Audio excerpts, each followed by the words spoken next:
Si on te pose la question, est-ce que tu voudrais devenir riche? Est-ce que tu souhaiterais devenir riche? Tu diras, c'est quoi cette bête question? Parce que bien sûr, tu veux devenir riche et tout le monde voudrait devenir riche. Mais maintenant, donc, c'est quoi la richesse? C'est quoi la vraie richesse?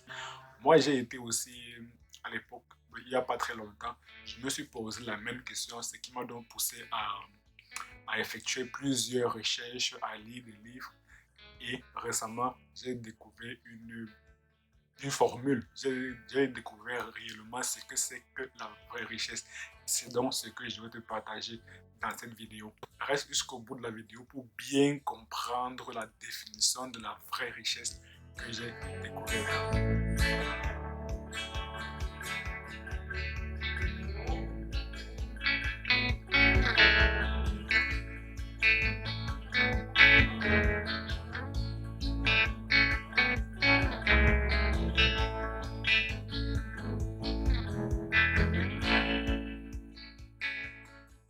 Avant d'aller plus loin, je me présente pour ceux qui sont nouveaux sur la chaîne. Moi, c'est Robeni Tani, étudiant dans une université dont je préférerais taire le nom. J'ai pour ambition d'atteindre la liberté financière. Cette chaîne est donc destinée à tous ceux et celles qui partagent cette même ambition. Et pour t'aider, je te partage donc les tips, les secrets et les astuces des entrepreneurs à succès, car je suis convaincu que le succès laisse des traces. Alors, si cela t'intéresse, tu as deux choses à faire. La première, va dans la barre de description et télécharge gratuitement les deux e-books que j'ai écrits. Et la deuxième, abonne-toi et active la cloche pour ne jamais rater nos prochaines vidéos. Maintenant que tu connais tes devoirs, entrons réellement dans le vif du sujet. Avant, je pensais que être riche signifiait avoir beaucoup d'argent. Et j'imagine que toi également, tu penses probablement pareil comme la plupart des gens. Mais pourquoi est-ce que chaque jour, ou bien comme dirait l'autre, chaque jour qu'on dort, qu'on se réveille, pourquoi est-ce que chaque jour on entend que telle personne, malgré qu'elle a beaucoup d'argent, elle est malheureuse? C'est, c'est le cas des personnes qui entrent dans la secte pour avoir beaucoup d'argent, mais après, elles s'adonnent à certaines pratiques. Et quand elles se rendent compte de l'enterloupe, elles voudraient sortir, mais malheureusement, elles n'ont plus la liberté de sortir de la secte parce qu'il y a certaines conditions qui ont été exigées et malheureusement, elles ne peuvent plus sortir de la secte. Et aussi, une question qu'on devrait tous se poser, c'est pourquoi certaines personnes qui ont beaucoup d'argent donneraient tout leur argent contre leur santé, contre une bonne santé. Comme avait bien dit Charles Célèbre Selton, le plus pauvre n'échangerait pas sa santé contre de l'argent et le plus riche donnerait tout son argent contre la santé. Pourquoi est-ce que c'est là? Et aussi, pourquoi est-ce que certaines personnes, malgré qu'elles ont beaucoup d'argent, se sentent seules, se sentent malheureuses parce qu'elles n'ont personne, elles n'ont pas d'amis ou bien elles n'ont pas d'amis véritables avec qui partager réellement leur argent, partager réellement leur richesse. À travers les trois questions que je viens de poser, on constate que l'argent, ce n'est pas uniquement la liberté, l'argent, ce n'est pas uniquement la santé, l'argent, ce n'est pas uniquement les relations. Mais l'argent, c'est une combinaison de ces trois éléments fondamentaux. M.J. DeMarco, dans son livre L'auteur rouge millionnaire, avait énoncé la formule de la richesse, de la vraie richesse. La vraie richesse c'est égal à d'abord les relations, ensuite la santé et enfin la liberté. Pourquoi d'abord les relations? Parce que l'être humain, c'est un animal social. Donc il ressent, il éprouve le besoin d'appartenir à une communauté, d'appartenir à un ensemble de personnes qui partagent, avec qui il a, il a des affinités. Donc une personne qui est riche éprouve le besoin de partager sa vie, de partager sa richesse avec des personnes de sa communauté, avec sa famille, avec ses amis, avec toutes les personnes avec qui il ressent une affinité. C'est la raison pour laquelle les personnes qui ont beaucoup d'argent et qui sont seules sont malheureuses parce qu'elles n'ont personne avec qui avec qui partager cet argent. Et aussi, quand tu es riche, une personne qui est riche et qui est heureuse, c'est une personne qui ressent, vu qu'elle appartient à une communauté, dont elle ressent le besoin d'impacter la vie, la vie des membres de sa communauté, elle ressent le besoin d'impacter la vie des autres. Donc, il faudrait toujours te rappeler que celui qui a des amis n'est jamais un raté.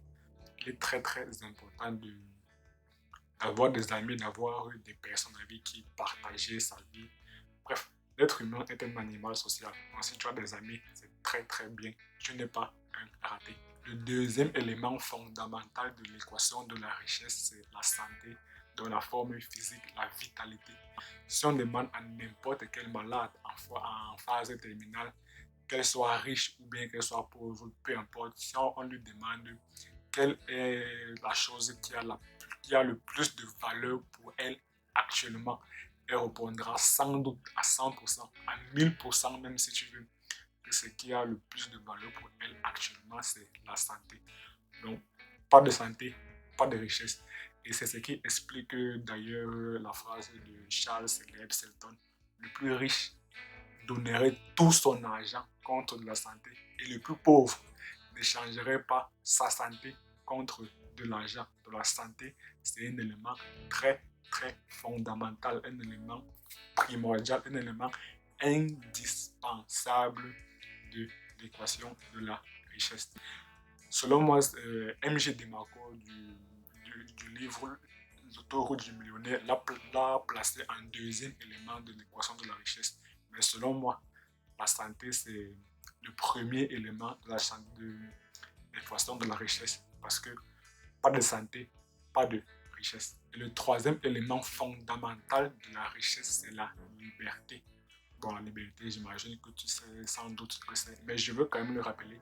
La liberté, c'est la capacité de faire ce que tu veux, quand tu veux, comment tu veux, où tu veux. Donc tu es libre, tu n'as aucune contrainte. Donc, en fait, tu vis la vie de tes rêves. C'est ça la liberté. Ça, c'est le troisième élément fondamental de la richesse. Donc, une fois que tu comprends cette formule de la richesse qui s'appelle, que je le rappelle, la richesse égale à la santé, les relations et la liberté. Une fois que tu comprends cette formule de la richesse, tu as mesure de mieux comprendre pourquoi est-ce que les riches deviennent encore plus riches. Pourquoi? Parce que, prenons par exemple ton cas.